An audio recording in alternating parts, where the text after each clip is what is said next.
Assalamualaikum warahmatullahi wabarakatuh. Innal hamdalillah wassalatu wassalamu ala Rasulillah wa ala alihi wa sahbihi wa man tabi'ahum bi ihsani yaumal qiyamah. Allahumma anfa'ni bima 'allamtani wa 'allimni yanfa'una wa zidni ilma. Subhanaka la ilma lana illa ma 'allamtana innaka antal alimul hakim. Asyhadu an la ilaha illallah wa asyhadu anna Muhammadar Rasulullah. Allahumma shalli ala Muhammad wa ala ali Muhammad. Alhamdulillah wa syukrulillah, kita masih bisa bersyukur kepada Sang Kholik. Innahu kana bi ibadihi kabiron basiro. Sesungguhnya dan maha mengetahui lagi maha melihat akan hamba-hambanya. Banyak orang senantiasa berkata, kami bersyukur kepada Allah, kepada Rabb yang kami sembah. Tetapi cara bersyukur dengan cara yang salah dan menambah dosa serta kemaksiatan. Hal tersebut disebabkan karena minimnya ilmu. Inilah yang harus kita pahami. Bersyukur itu penting, tapi jauh lebih penting adalah bersyukur itu dengan ilmu.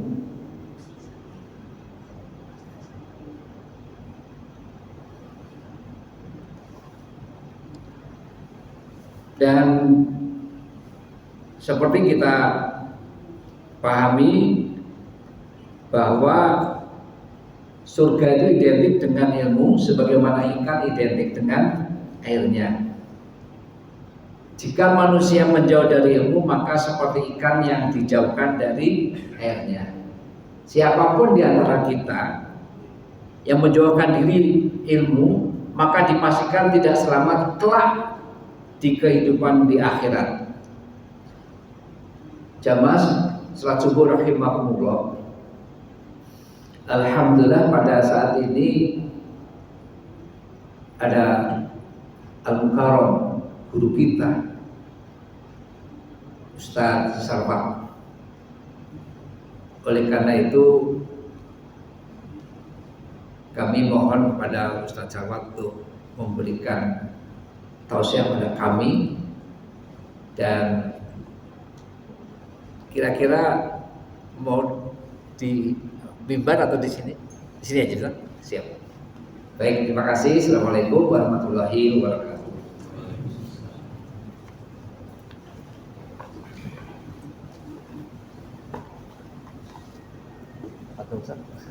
Assalamualaikum.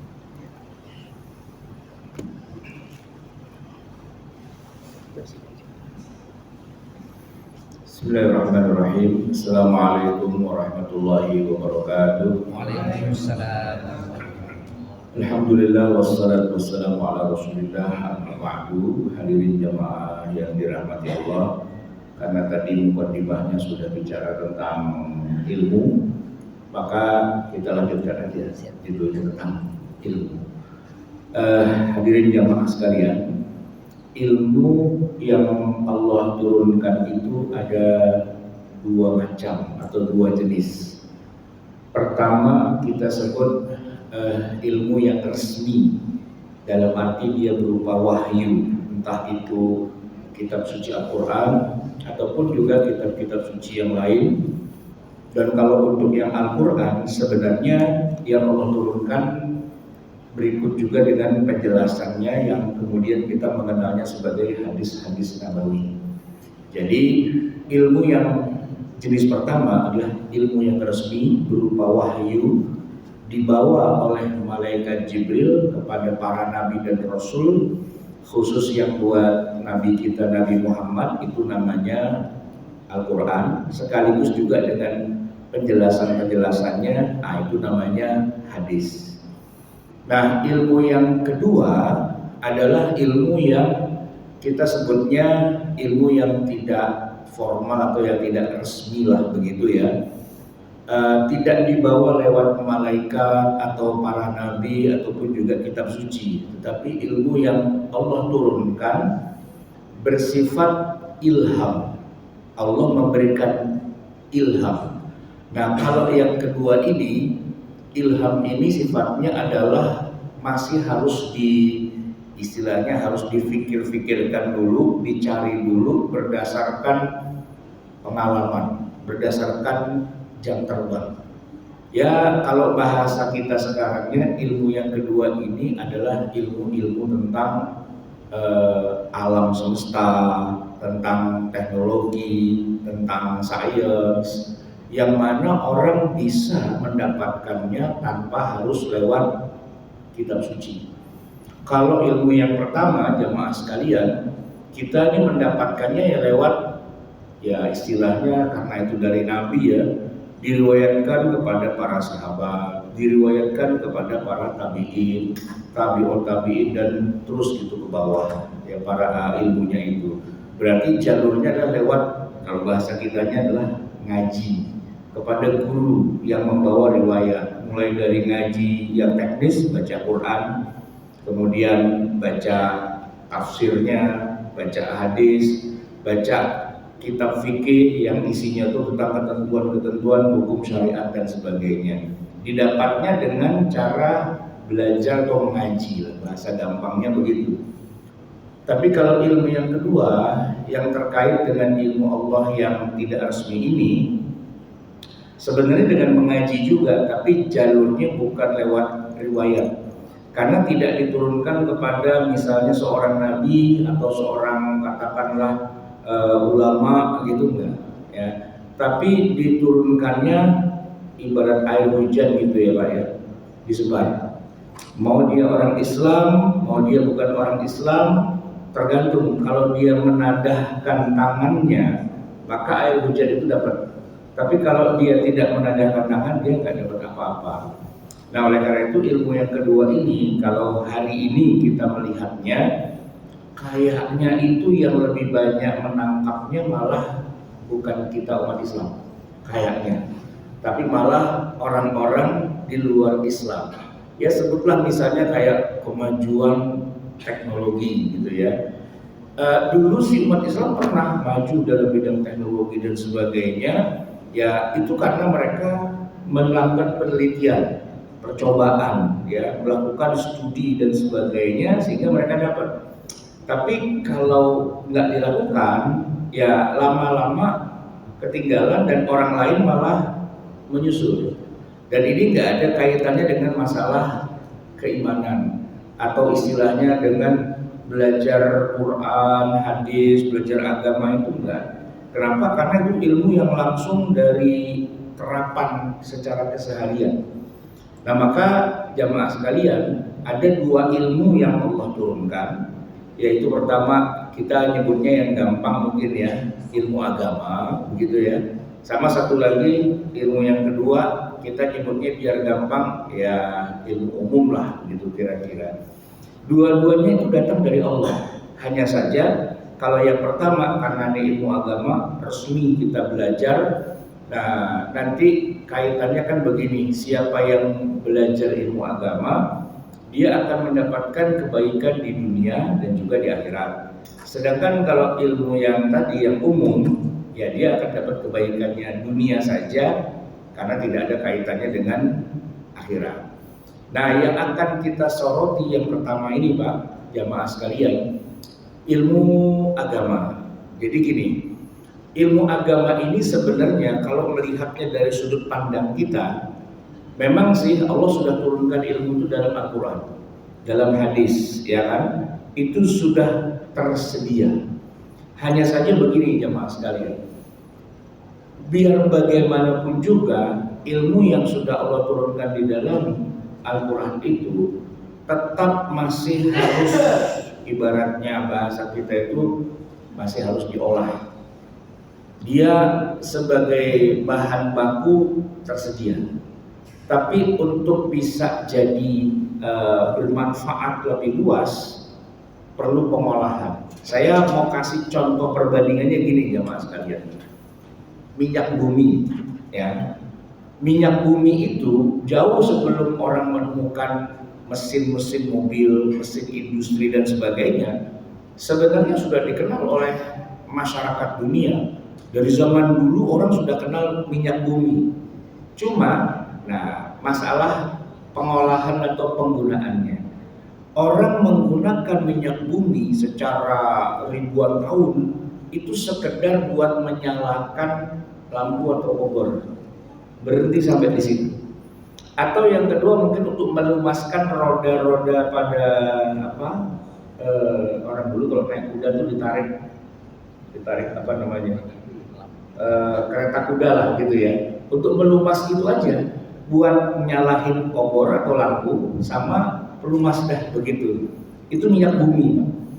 Nah, baru kemudian di abad 20 ya, orang menemukan mesin yang ya kita kenal ada mesin 2 tak ya kan, mesin 4 tak dan sebagainya yang pakai apa namanya ya mesin di atas dari mesin uap, yaitu mesin bakar, mesin diesel, mesin bensin. Jadi kemudian bisa menghasilkan tenaga yang bisa menggerakkan kendaraan, bisa menghasilkan listrik apa dan sebagainya gitu ya. Jadi minyak buminya sudah tersedia sejak ribuan tahun, bahkan sejak zaman purba, karena katanya itu kan dari fosil gitu ya. Nah, cuman penggunaannya dari zaman ke zaman itu yang mengalami proses yang panjang ya gitu. Nah, ibaratnya Al-Quran itu begitu jemaah sekalian. Ada orang yang menjadikan Al-Quran sekedar, kalau ibaratnya minyak bumi, sekedar buat menyalakan obor saja, belum menjadi mesin penggerak yang menggerakkan genset atau mobil atau kereta atau apa itu belum ya.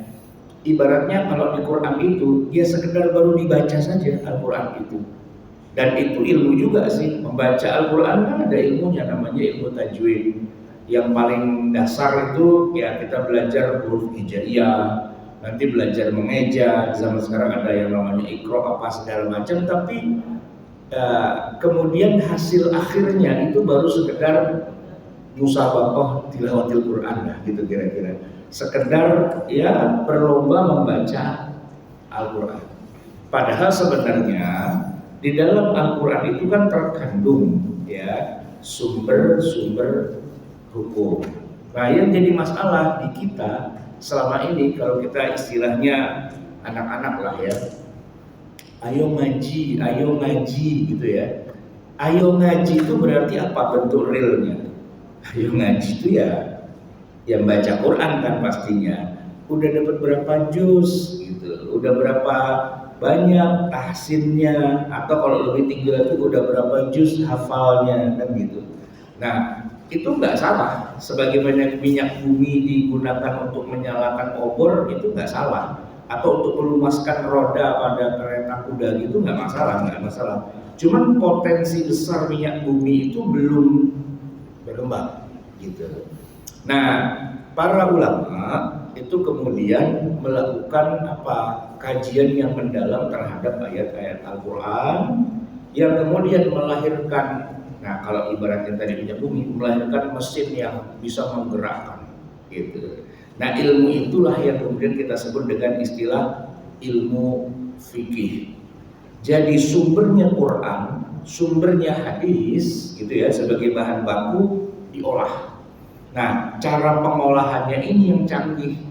Kenapa? Karena bisa menghasilkan sebuah sistem hukum yang kita kenal dengan istilah ilmu fikih, yang mengatur mulai dari paling dulu sekali ya, tentang toharoh, sholat, puasa, zakat, haji, dan seterusnya sampai urusan jihad negara dan seterusnya. Panjang gitu. Itu sumbernya Quran, sumbernya hadis. Walaupun kalau kita lihat gitu ya, kayaknya Quran cuma gitu-gitu aja lah, nggak selengkap yang kita bayangkan. Tapi kemudian hasilnya menjadi beribu-ribu hukum syariah. Nah, itu prosesnya panjang. Nah, kita sebagai orang awam, ibaratnya mobil ya Pak, Kita tuh nggak bisa bikin mobil sendiri, itu kita nggak bisa gitu. Dan memproduksi mobil itu bukan perkara yang mudah ya. Memproduksi mobil tuh butuh ya banyak hal lah gitu ya. Nah, sehingga kita umumnya kita tidak bikin mobil, kita hanya beli mobil. Nah, yang udah jadi kita beli dan kita pelajari gimana cara nyetirnya. Adapun kalau mobil itu ada problem, ada trouble dan sebagainya, kita bawa ke bengkel. Kita nggak ngerti itu kalau kita buka kap mesinnya, ribet itu kayak gitu kan. Tapi kita percaya bahwa mobil ini memang diproduksi oleh pabrikan yang hebat gitu ya. Nah, kira-kira seperti itu ketika kita belajar ilmu tentang hukum-hukum syariah. Saya ulangi sedikit Pak ya, sumbernya dari Allah, berupa Al-Quran, berupa hadis, ya kan? Tapi kemudian diolah sedemikian rupa menjadi produk yang canggih yang disebut dengan ilmu fikih. Nah, dalam banyak hal gitu ya, kalau di sepanjang perjalanan sejarah umat Islam, kalau belajar agama itu dua konteksnya. Pertama, pasti dia belajar baca Quran. Karena dikatakan ayo mengaji berarti membaca Al-Quran gitu kan. Tapi yang kedua, ayo mengaji itu belajar fikih. Maka sejak kecil tuh diajarin tata cara wudu, tayamum, mandi janabah, sholat, puasa, zakat, haji, yang lebih kepada prakteknya. Sebenarnya ini ilmu fikih sumbernya dari Quran gitu. Cuman kalau Quran cuma dibaca saja, baca doang Pak, oke lah ditambah dengan terjemahannya, kita tetap tidak bisa sholat, kita tetap tidak bisa wudhu dan sebagainya. Karena apa? Karena petunjuk yang ada di Al-Quran itu kalau buat kita orang awam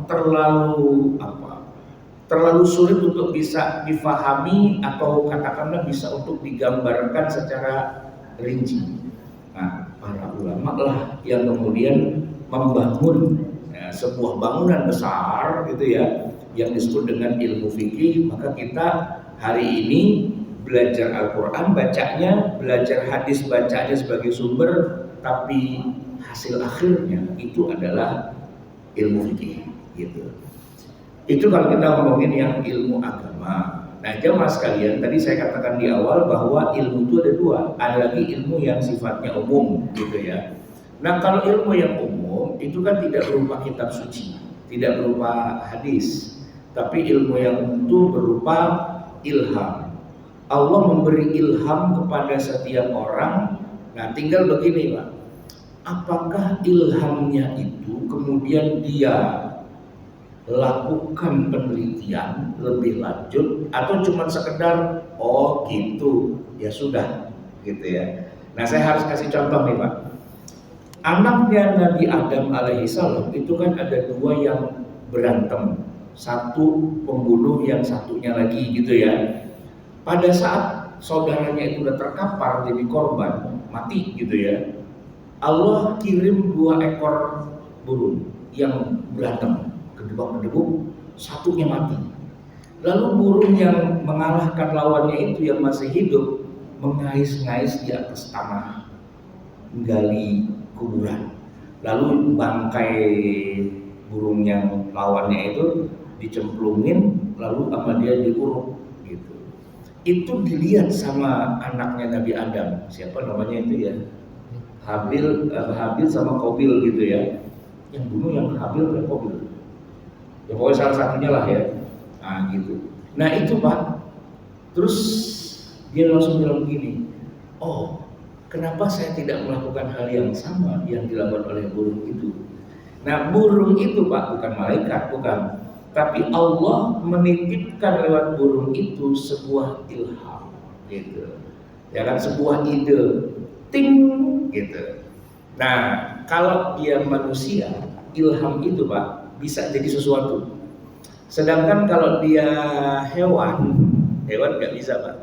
Hewan nggak bisa berpikir secara lebih lanjut. Ya pokoknya dari dulu begitu, fitrahnya ya udah begitu aja. Dia punya insting, tapi dia tidak punya ilham. Insting itu lapar, birahi gitu ya, pengen menang kalau berantem, dan itu insting hewani. Tapi kalau ilham itu datangnya dari Allah gitu ya. Nah, kemudian dengan akal yang Allah berikan, dia mulai berpikir, oh kalau begini berarti begini, oh kalau begini berarti begini. Nah, kemampuan untuk merekayasa itu tuh yang Allah berikan pada manusia, dikasih ilham, ting, bereaksi. Nah, lahirlah dari situ yang namanya teknologi, lahirlah dari situ yang namanya peradaban. Nah, jamaah sekalian yang dirahmati Allah, kalau kita lihat secara sejarah, ya, tumbuhnya peradaban umat manusia itu memang di zaman sekarang inilah kita melihat ledakan itu begitu dahsyatnya. Maksudnya ledakan tuh perkembangan teknologi itu begitu cepatnya, sehingga orang yang tadinya di depan merasa sudah unggul, tiba-tiba dia ada di paling belakang, dan orang yang di belakang tiba-tiba ada di depan. Lalu disusul lagi sama yang belakangnya, lalu disusul lagi sama yang belakangnya, disusul dan disusul. Itu terjadinya di seratusan tahun terakhir ini, mobil khusus di zaman kita sekarang. Saya harus kasih contoh, Pak. Contohnya ini nih, handphone, ya kan? Pak, handphone ini hasil kemajuan teknologi yang luar biasa. Kenapa? Gini, Pak. Dulu yang namanya bertelepon atau berkomunikasi, itu masih ingat Pak ya, masih pakai telepon rumah, bentuknya tuh khas gitu kan. Awalnya dulu masih pakai diputer, ngalamin nggak Pak yang pakai diputer, itu lama-lama pakai pencet-pencet. Nah itu Pak, kalau nggak ada kabelnya nggak bisa itu, ya kan? Dan biasanya kita berkomunikasi satu rumah, ya satu nomor doang Pak. Jadi kalau satu rumah itu ada 5 orang, 10 orang, ya nomornya sama, ya kan? Nah, jadi kring, bisa bicara dengan ini kan? Oh, bisa, ambil gitu orangnya, gitu kan? Itu kalau di Jakarta. Tapi kalau di desa Pak, yang punya cuma Pak Lurah doang. Nah, jadi kalau mau ngomong orang sama desa, yang warga desa itu, sebentar ya, 5 menit lagi, ntar telepon lagi, panggilin dulu ke rumahnya, ntar orang datang nungguin, gitu kan? Bunyi lagi, gitu. Itu pada zaman tahun berapa ya kayak gitu nih ya, tahun 80 mungkin masih begitu ya, 80 masih begitu Mas. Handphone zaman segitu belum ada, hanya orang kaya sekali banget saja yang pakai handphone, yang masih diteng-teng gitu Pak, pakai antena panjang gitu kan. Saya masih ingat itu waktu itu yang namanya yang punya kayak gitu Pak Harto, itu Presiden Republik Indonesia, itu pun dikasih hadiah oleh B.J. Habibie dari Jerman ya, namanya GSM, geser sedikit mati gitu. Di Indonesia yang punya cuma 3 atau 4 orang gitu doang gitu, jadi nggak ada gunanya gitu istilahnya. Tapi lama-lama kemudian akhirnya handphone itu jadi barang yang hampir semua orang punya, dan lebih dari sekedar dia sebagai telepon. Handphone itu kelebihannya kan dia bisa SMS kan ya. Kalau telepon rumah kan nggak bisa SMS Pak, ya kan? Jadi dia bisa ngomong, dia bisa SMS. Tambah lagi, handphone lama-lama ada kameranya. Nah, padahal dulu yang namanya tustel, kamera, ya kamera, telepon, ya telepon. Bisa disatukan jadi satu, gitu kan? Dan kamera dulu antara kamera video dengan kamera foto itu 2 benda yang berbeda, ya kan? Tustel cekrek pakai film, cekrek gitu kan. Ada yang film isi 24, ada yang isi 36 gitu kan. Nah, kalau kamera video pakai kaset ya kan. Nah, gitu. Jadi itu 2 hal yang berbeda. Ternyata di HP Pak, antara video dengan foto jadi satu gitu kan. Nah, kalau saya ikutin terus Pak, ternyata di dalam satu HP kita ini, saya hitung-hitung tidak kurang dari 50 benda, 50 alat yang dulunya berdiri sendiri-sendiri, kemudian semua jadi satu. Dan harganya murah dan semua orang punya. Wah. Dan dulu jagoannya kalau zaman kita awal-awal Pak, masih mereknya Nokia. Ya kan? Waktu itu belum ada Samsung, apalagi Oppo, apalagi Vivo gitu belum ada, ya kan? Negeri Cina waktu itu masih ya belangsak juga kayak kita lah gitu ya. Tapi kemudian hebatnya adalah terjadi persaingan teknologi. Secepat itu kecepatannya, sehingga akhirnya raksasa handphone dunia Nokia itu dilewati, hilang dia dari peredaran. majulah iPhone, majulah Samsung, majulah yang lain-lain gitu. Kemudian ya mereka juga sebentar lagi akan disusul juga sama produk-produk yang lain lagi dan begitulah seterusnya, ya kan? Siapa yang tadi dia terdepan, akhirnya dia kalah dengan yang lain dan begitulah. Nah jemaah sekalian, itulah ciri atau karakteristik ilmu yang Allah turunkan secara umum ya, di mana orang semakin giat melakukan penelitian, ya dia akan semakin banyak dan tidak ada hubungannya dengan agama, tidak ada hubungannya dengan keimanan.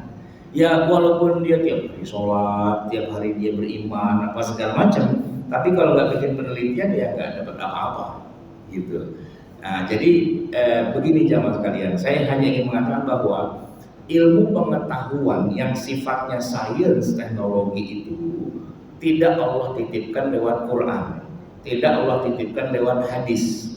Benar bahwa Al-Quran banyak bicara tentang alam semesta, tapi intinya cuma bilang begini, afala yanzuruna, kenapa mereka tidak melihat, kenapa mereka tidak perhatikan, kenapa tidak mereka pikirkan, kenapa dan kenapa. Cuman mendorong orang untuk menggunakan akalnya, untuk memikirkannya. Tapi di dalamnya tidak ada Pak rumus kimia, itu nggak ada. Ya rumus segitiga siku-siku Pitagoras itu A kuadrat plus B kuadrat sama dengan C kuadrat nggak ada di situ, ya kan? Karena emang Al-Quran bukan buku matematika, bukan buku fisika, bukan buku biologi, kimia atau kalkulus dan sebagainya, enggak.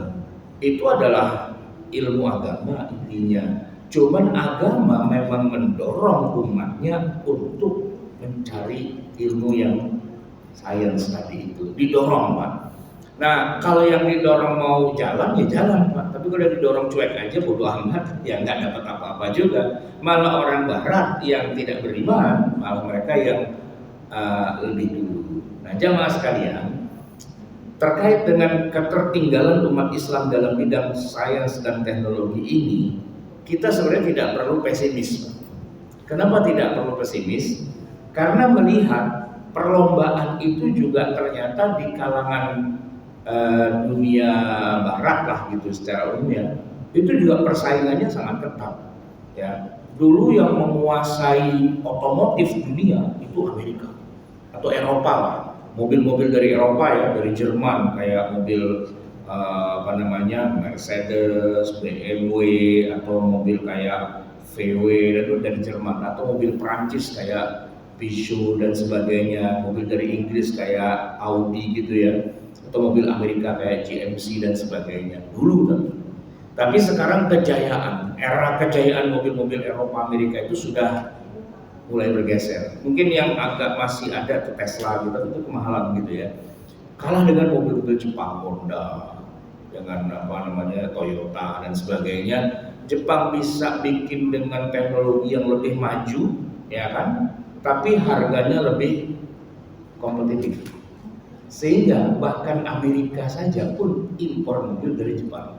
Padahal yang punya mobil pertama kali malah Amerika sebenarnya yang bisa bikin.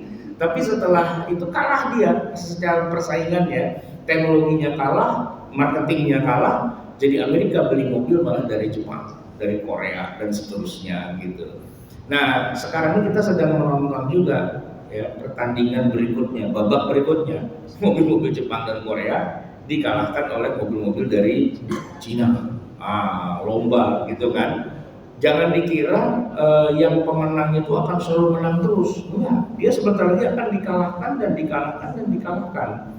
Nah, bicara tentang dunia Islam sebenarnya jamaah sekalian hanya tinggal menunggu waktu saja gitu ya. Karena yang namanya teknologi itu selalu berkembang gitu ya.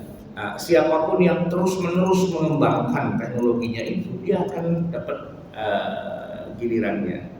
Saya jamaah sekalian 2 bulan yang lalu saya ke Jepang dan ketemu dengan saudara-saudara kita orang Indonesia yang tinggal di Jepang udah lama, ada puluhan tahun lah mereka. Itu mereka cerita begini, nggak nyangka Pak Ustadz sekarang Jakarta maju banget ya. Itu loh, kalau kita masuk tol kan kita ngetapnya pakai kartu gitu kan. Itu di Jepang itu ya pakai kartu sih ada gitu ya. Tapi yang masih pakai duit itu juga masih ada. Di Jepang itu vending machine apa tuh buat jual botol-botol minuman air gitu ya. Itu kan di mana-mana kan keren ya, beli minuman pakai vending machine gitu. Tapi masih pakai koin, ceklek, ceklek, ceklek gitu. Nah di Jakarta nggak ada Pak koin. Kita bayar sesuatu nggak ada pakai koin. Coba deh, gunanya uang koin di kita sekarang buat apa?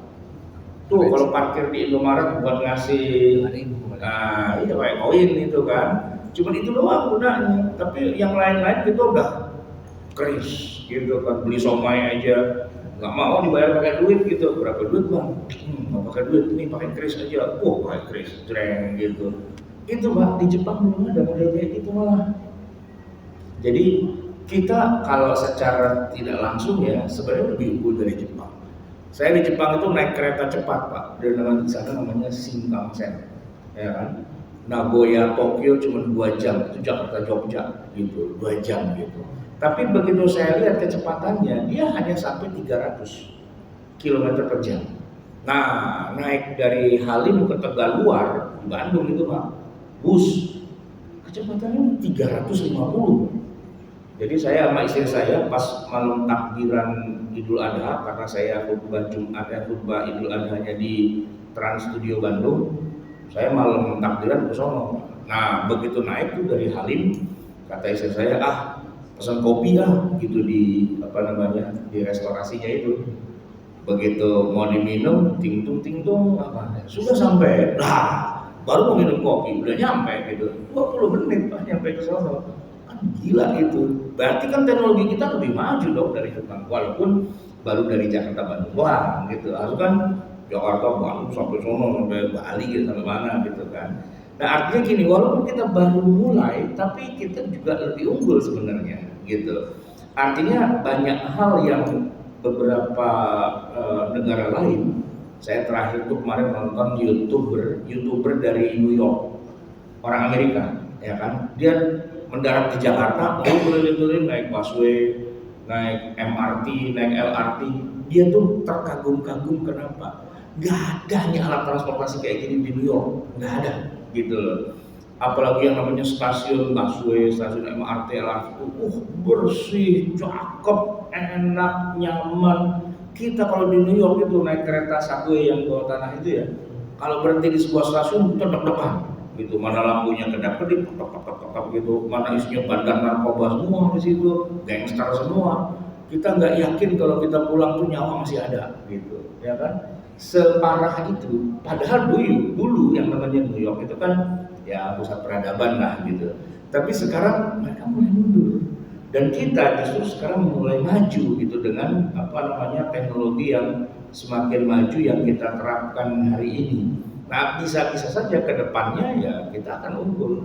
Sama Pak, belum pernah ada ceritanya Indonesia tanding sepak bola lawan Saudi dan menang, itu belum pernah ada Pak. Ya kan? Baru sejarahnya kita aja sekarang gitu. Orang menyiarkan sedunia itu ada 144 siaran langsung di dunia yang pada bengong, wah bisa ya gitu kan. Udah gitu pakai nyanyi lagu Indonesia Raya lagi, ya kan. Dan sesuatu yang orang pada tercengang gitu. Dan orang yang dulu suka maki-maki Indonesia, warga negara Indonesia, tapi jelek-jelekin bangsa sendiri, sekarang lagi bingung, kenapa bangsa gue jadi bagus ya, gitu. Biasanya kita maki-maki, sekarang jadi cakep, gitu kan. Itu yang dikatakan oleh Allah Subhanahu Wa Taala dalam Al-Quran, wa tilkal ayyamu nudawiluha bainan nas. Itulah hari-hari yang kami pergilirkan di antara manusia. Nah itu semua sebenarnya faktornya bukan karena kita beriman atau kita nggak beriman sih, nggak juga. Kalau ngomongin beriman Pak, Saudi Arabia kok nggak beriman ya Pak? Orang lambang negaranya apa sih, benderanya itu saya la ilaha illallah Muhammadur Rasulullah kan gitu ya. Kita cuma merah sama putih doang, nggak ada tulisannya gitu kan. Kalau ngomongin formalitas beriman, lebih beriman mana orang Saudi atau orang Indonesia? Kayaknya sih orang Saudi gitu kan, kayaknya gitu. Tapi kan nggak otomatis kalau dia beriman lantas dia negaranya secara fisik teknologi jadi lebih maju, nggak juga gitu. Masalahnya bukan masalah iman gitu. Bahwa di masa lalu umat Islam itu maju, ya Tapi majunya bukan karena rajin sholat Pak, bukan karena rajin puasa, zakat itu enggak. Majunya ya karena mereka menjalankan perintah Allah dalam Al-Quran. Afala taqilun, afala tatafakkarun, afala ta'lamun, afala itu banyak itu kan. Nah itu mereka melakukan eksplorasi, penelitian dan sebagainya. Bahkan ilmu-ilmu yang sudah terlanjur tumbuh duluan di berbagai negara oleh mereka itu ditarik ke negeri Islam. Jadi istilahnya jadi khazanah kekayaan milik umat Islam. Jadi kayak para filsuf yang ada di Yunani, ada tokoh-tokoh besar itu ada Socrates, Aristoteles, Plato dan sebagainya itu ya. Karya-karya mereka itu ditarik ke negeri Arab, diterjemahkan dan dipelajari. Jadi memang di zaman abad-abad pertengahan peradaban Islam itu sangat kaya. Karena ilmu yang sudah terlanjur ada duluan itu ditarik, lalu mereka sendiri juga melakukan penelitian. Nah gitu. Jadi majulah gitu ya. Dan itu dicontohkan langsung dari Nabi Muhammad SAW. Jadi gini Pak, kalau peradaban Arab Mekah Madinah di zaman Nabi sebetulnya peradaban yang terbelakang sih sebenarnya. Yang maju kan Persia, Romawi gitu ya, India, Cina gitu yang maju itu, Yaman itu maju. Tapi kalau Saudi, Madinah, Mekah itu peradaban yang sebenarnya agak terbelakang gitu sebenarnya. Tapi hebatnya adalah bahwa Nabi SAW, Nabi Muhammad itu adalah seorang yang fast learner. Apa itu? Belajar cepat. Ya, pandai belajar yang cepat. Beliau mengambil banyak ilmu pengetahuan dari peradaban-peradaban yang lain. Contohnya waktu perang Khandaq, beliau gali parit sepanjang 5 km, sedalam 3 meter, selebar 5 meter, agar pasukan musuh yang banyak itu gabungan dari pasukan musyrikin Mekah dan orang-orang dari padang pasir itu ada 10.000 pasukan, biar nggak bisa nyerbu masuk. Nggak bisa Pak, kuda itu tidak bisa nyebruk kalau ke dalamnya 3 meter, nggak bisa. Kalau 1 meter mungkin 1,5 meter masih bisa, kalau 3 meter nyebruk patah kakinya dia, ya kan? Udah gitu dia juga nggak bisa lompat karena 5 meter itu kejauhan Pak kalau buat kuda itu. Jadi ya susah, ya kan? Nah, dan itu dilakukan dengan murah karena nggak usah membangun, gali aja. Kalau orang kan bikin bangun Pak, gali pondasi dulu kan. Nah, pondasinya aja didalemin tapi nggak usah diisiin apa-apa. Itu udah jadi benteng tuh. Nah itu nggak ada di Arab. Orang Arab nggak pernah terpikir bikin benteng kayak gitu Pak. Itu yang kepikir kayak gitu orang Persia. Nah Nabi Muhammad seorang fast learner. Dia bisa belajar dari mana saja, ambil teknologinya. Dan Nabi sendiri bahkan tidak perlu ke Persia. Ada sahabat Nabi yang baru masuk Islam dari Persia, Salman Al-Farisi. Salman bilang, ya Rasulullah, saya orang Persia, kalau kayak gini mah gampang, gali aja parit gini semua. Kata Nabi, deal, ayo kita gali paritnya, bahaya. Teknologi dari orang kafir Persia itu orang kafir menyembah api, mereka Majusi, Zoroaster gitu. Dan para sahabat tuh nggak demen sama Persia. Kalau Persia perang lawan Romawi, para sahabat tuh pronya Romawi. Karena orang Romawi itu Kristen kan, mereka masih percaya Allah gitu-gitu ya. Kalau Persia kan percayanya pada api, dewa-dewa gitu kan. Tapi masalah teknologi ambil aja, nggak ada urusan gitu kan. Dan diterapkan dan berhasil. Nah, menggali parit Khandaq itu Pak, tidak ada perintahnya di Quran. Juga tidak ada perintahnya di hadis gitu. Malaikat Jibril juga tidak turun kepada Nabi Muhammad, Muhammad, kalau kamu mau aman Madinah, gali parit segini-segini. Nggak ada wahyu Pak. Enggak. Itu betul-betul pemikiran dari seorang Nabi Muhammad dan ngambilnya dari idenya orang kafir dan dipakai dan berhasil. Itulah yang disebut dengan teknologi gitu Pak. Termasuk ketika Nabi Muhammad kok pinter banget ya ngobatin orang sakit apa segala macam, itu juga bukan wahyu. Jibril itu tidak punya job desk nurunin daftar penyakit dan obat-obatannya, enggak. Dan kalau kita perhatikan caranya Nabi mengobati orang-orang yang pada sakit itu, hampir semuanya itu sudah dikenal duluan di peradaban-peradaban yang lain. Bekam itu sudah ada di Romawi, di Persia, di Cina, di India sudah ada, ya kan? Terus pakai habbah sauda atau pakai air putih itu semua sudah ada. Jadi Nabi Muhammad bukan penemunya, bukan. tapi beliau mengkolek ilmu itu dari mana-mana dan kemudian diterapkan. Nah, jadilah kemudian nanti ke depannya kedokteran Islam yang ada tokohnya besar kayak ada Al-Nusina, Al-Farabi, Al-Kindi, banyak gitu ya. Nah itu mereka juga begitu.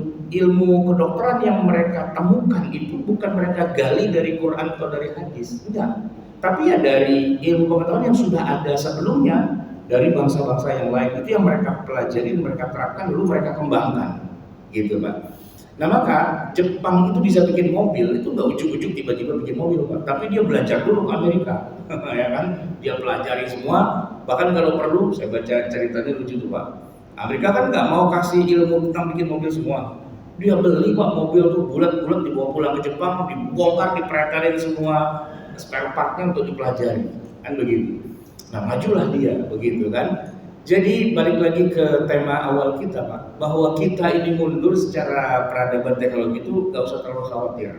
Kenapa? Karena tanda-tanda kita akan maju itu sudah kelihatan di kanan kiri. Dan semua itu kembalinya bukan karena iman atau bukan karena keislaman sebenarnya. Ya tapi karena kita mau menggunakannya apa enggak. Nah tapi ini Pak, di bagian akhir dari kajian kita pagi hari ini, yang jadi problem adalah kita umat Islamnya sendiri cenderung kurang adaptatif dengan teknologi itu sendiri. Kebanyakan kita Pak, dan itu memang naluri juga sih Pak ya. Gini, saya harus cerita sedikit kaitan dengan sejarah. Jadi pada saat peradaban Islam maju di abad pertengahan dulu, Eropa itu mundur Pak gara-gara para pemuka agamanya Eropa. Ya karena Eropa kan Kristen gitu ya. Gereja dan para rahib, para pendetanya itu justru memang anti dengan teknologi. Jadi banyak ilmuwan barat di masa itu kayak Galileo Galilei yang ditangkap, dipenjara, bahkan dihukum mati dan sebagainya karena dianggap menentang dogma-dogma gereja. Padahal yang mereka lakukan itu penelitian. Yang mereka lakukan itu adalah kemajuan gitu kan. Tapi karena bertentangan dengan dogma gereja yang sangat anti dengan teknologi, gereja itu nggak suka dengan teknologi Pak, nggak suka. Mereka lebih suka cerita tentang Nabi Isa yang bisa jalan di atas air, yang bisa ngilang, yang bisa nyembuhin orang sakit, bisa menghidupkan orang mati, yang ajaib gitu. Tapi nggak mutu gitu loh, istilahnya. Terus kalau cuma cerita ajaib terus gimana kita mempraktekannya kan nggak bisa juga. Nah gereja antipati dengan para ilmuwan, saintis. Larilah para ilmuwan Eropa ke negeri Islam belajar sains di negeri Islam gitu. Nah yang sekarang terjadi Pak, itu pengulangan. Agamawan, tokoh-tokoh agama kita umumnya tuh sangat anti dengan teknologi. Saya harus cerita sedikit Pak, ini mikrofon kita ini. Dulu itu haram ini Pak, di masjid. Di Masjidil Haram di Mekah itu haram ada teknologi.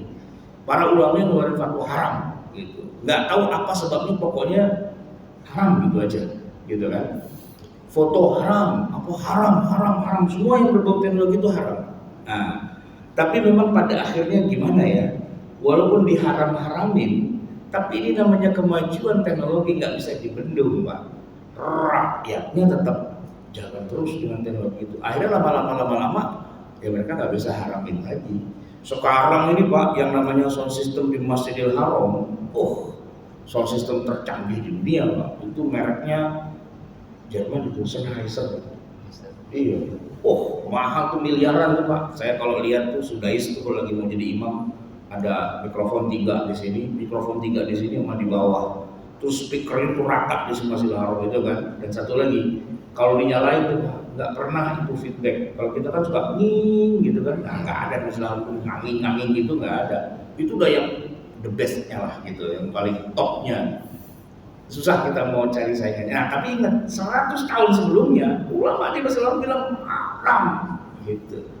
Fotografi juga gitu kok haram, TV juga gitu haram, komputer juga gitu haram, HP ini Pak haram.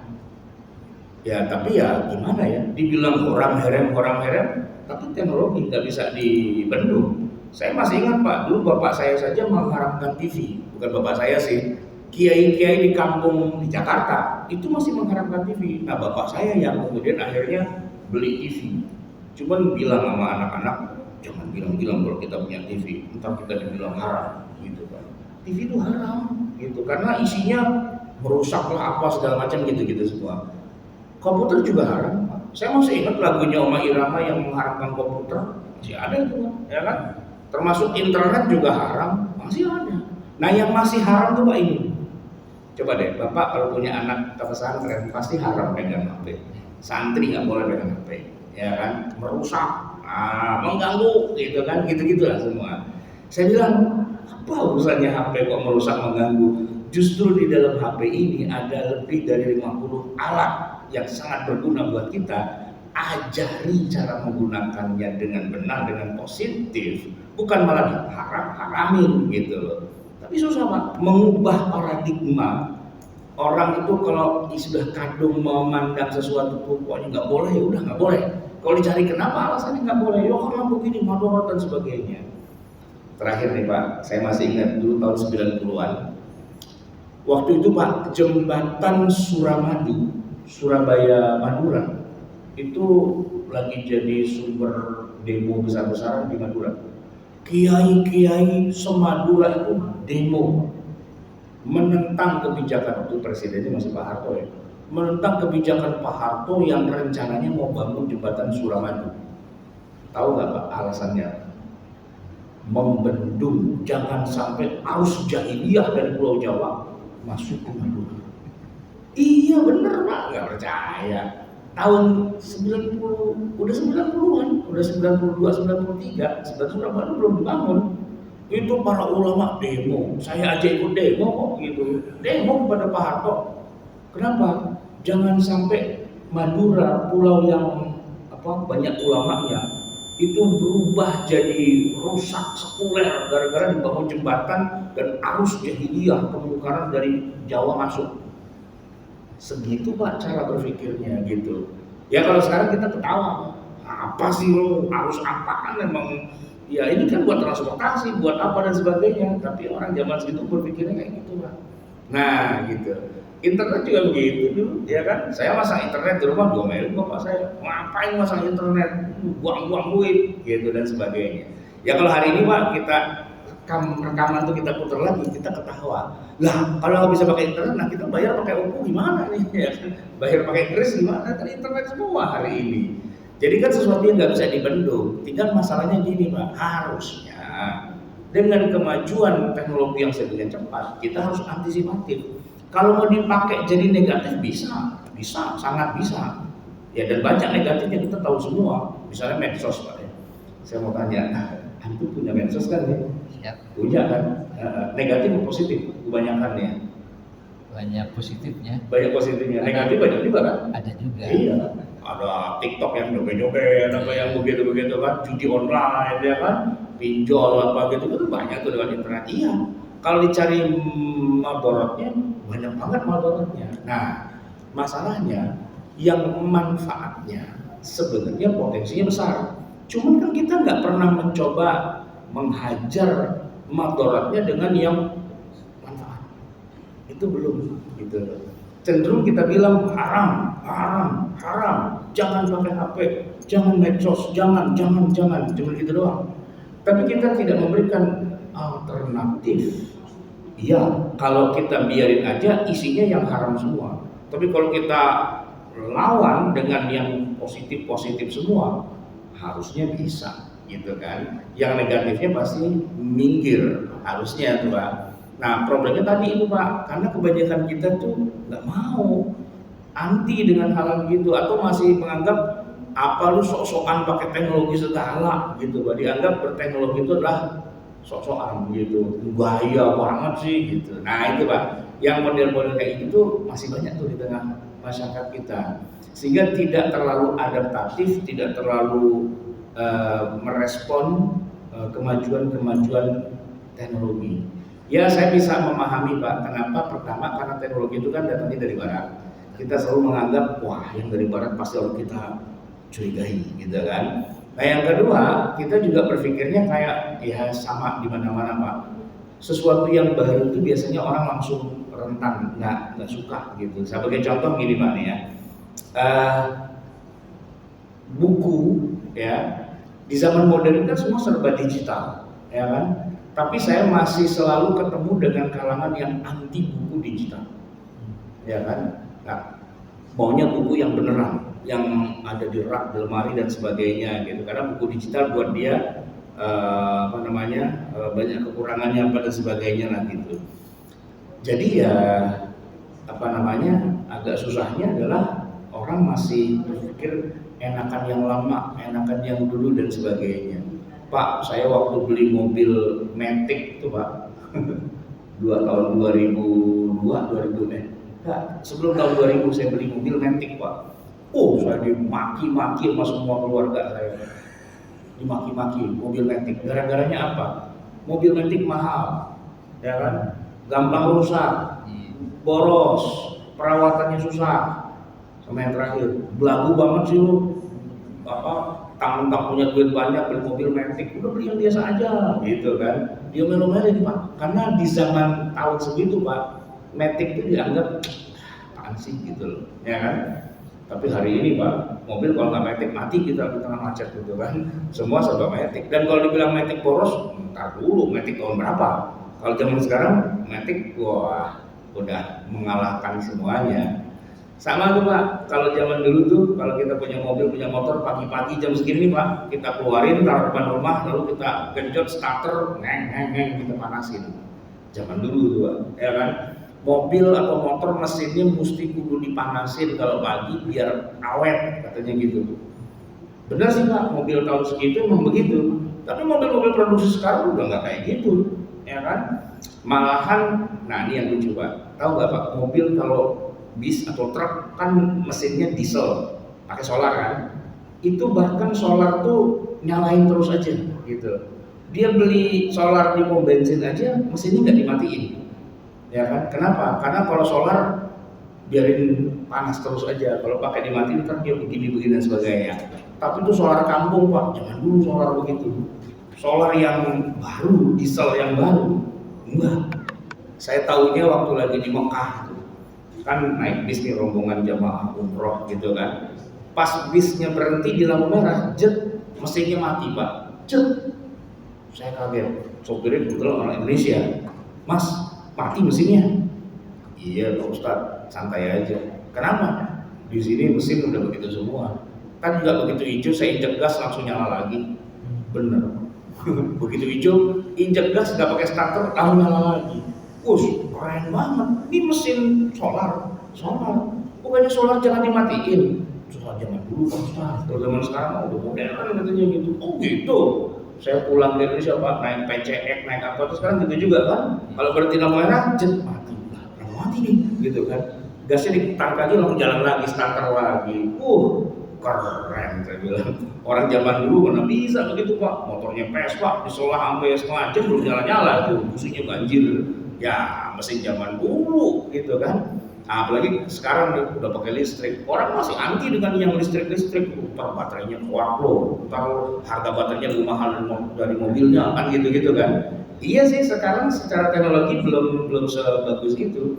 Tapi kedepannya wah luar biasa. Nah kita nih Pak sebagai muslim seharusnya gitu ya lebih apresiatif terhadap kemajuan, bukan apa-apa. Karena kalau kita tidak manfaatkan untuk yang baik, jatuhnya jadi keburukan gitu. Kalau kita biarkan generasi kita ini nggak menyesuaikan diri dengan lingkungannya, ya kita akan dilibas oleh roda zaman itu sendiri. Baik jamaah sekalian yang dirahmati Allah, kajian kita pagi hari ini semoga bermanfaat. Mari kita tutup sama-sama dengan baca doa. Bismillahirrahmanirrahim. Alhamdulillahirabbil alamin.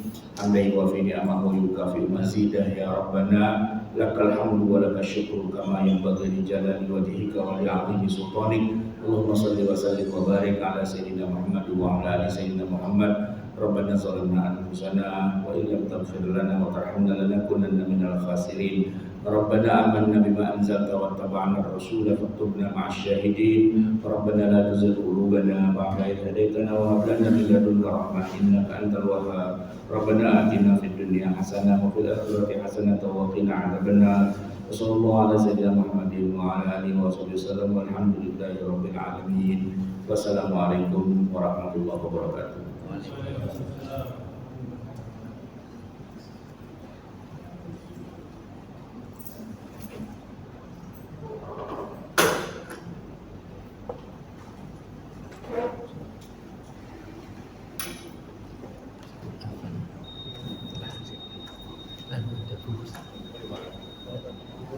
Hari ini baru besok.